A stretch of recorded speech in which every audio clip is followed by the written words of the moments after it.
seorang yang hendak menunaikan ibadah puasa, maka Allah Subhanahu wa taala memberikan pesan kepadanya, juga kepada setiap muslim beriman yang hendak berpuasa, agar tidak main-main dan menganggap ringan kesempatan Ramadan yang Allah berikan pada hidupnya, karena belum tentu nikmat itu akan diterima oleh setiap hamba, atau mungkin bisa berulang di kesempatan yang berikutnya. Tidak setiap orang bisa mendapatkan nikmat Ramadan, dan tidak setiap yang telah mendapatinya akan mengulangi di masa yang akan datang. Karena itu para sahabat Nabi SAW, begitu selesai kemudian mendapati Ramadan, maka banyak di antara mereka bahkan di penghujung Ramadan itu mengalirkan air matanya. Mereka menangis, berharap, ya Allah, kalau bisa jangan berhenti ya Allah, besok Ramadan lagi, lusa Ramadan lagi, pekan depan Ramadan lagi, kalau perlu setiap hari Ramadan ya Allah. Saking izinnya semua waktu itu Ramadan, dan kita diberikan kesempatannya, dan mereka tahu belum tentu tahun depan bisa berjumpa. Karena itu semua bermujahadah ketika akan tiba Ramadan. Dan begitu tiba Ramadan, maka kalimat la'allakum itu digunakan dengan sepenuh jiwanya, maksimal ibadahnya.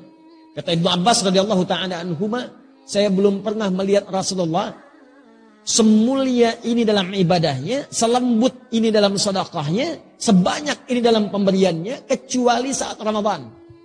Sampai angin yang berhembus sepoi-sepoi pun itu kalah amalannya oleh Nabi.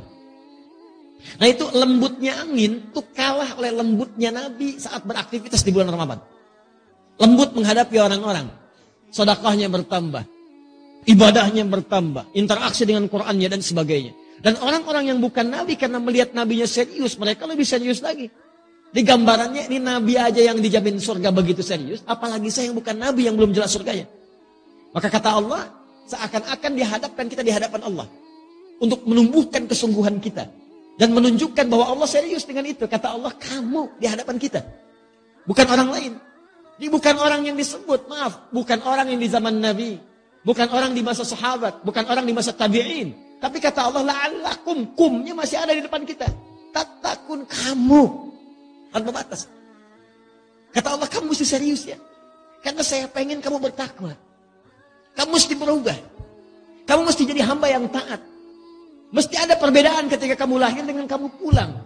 Saya ingin tingkatkan takwa kamu. Kalau Anda hafal Quran, demi Allah saya katakan, begitu disebut takwa, itu bisa berlinang air mata Anda. Karena ayat takwa selalu terkait dengan nilai kebaikan. Ketika Allah sebutkan takwa, maka Allah ingin tanamkan kebahagiaan. Kamu tingkatkan takwa supaya bahagia.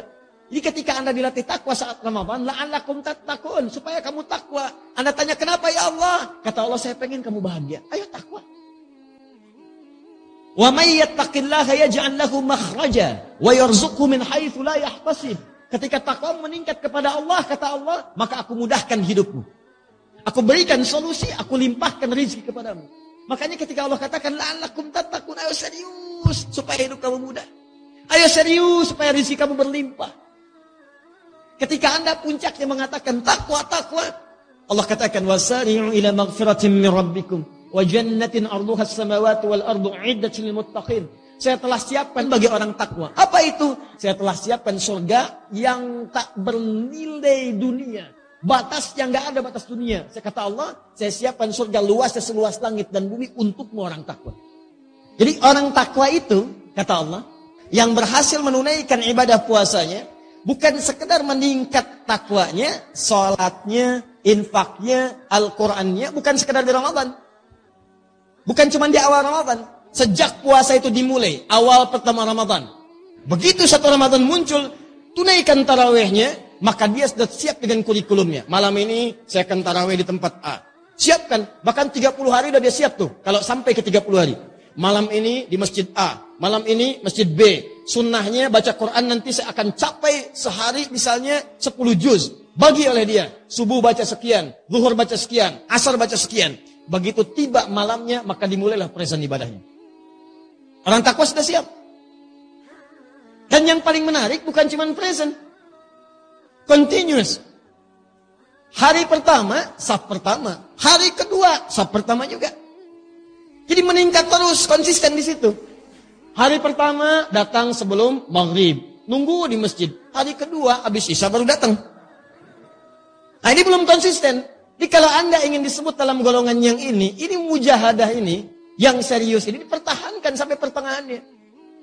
Masya Allah, hari pertama, saf depan. Hari kedua, saf depan. Hari ketiga, saf depan. Hari keempat, saf depan. Hari kelima, saf depan. Sampai hari terakhir, saf depan.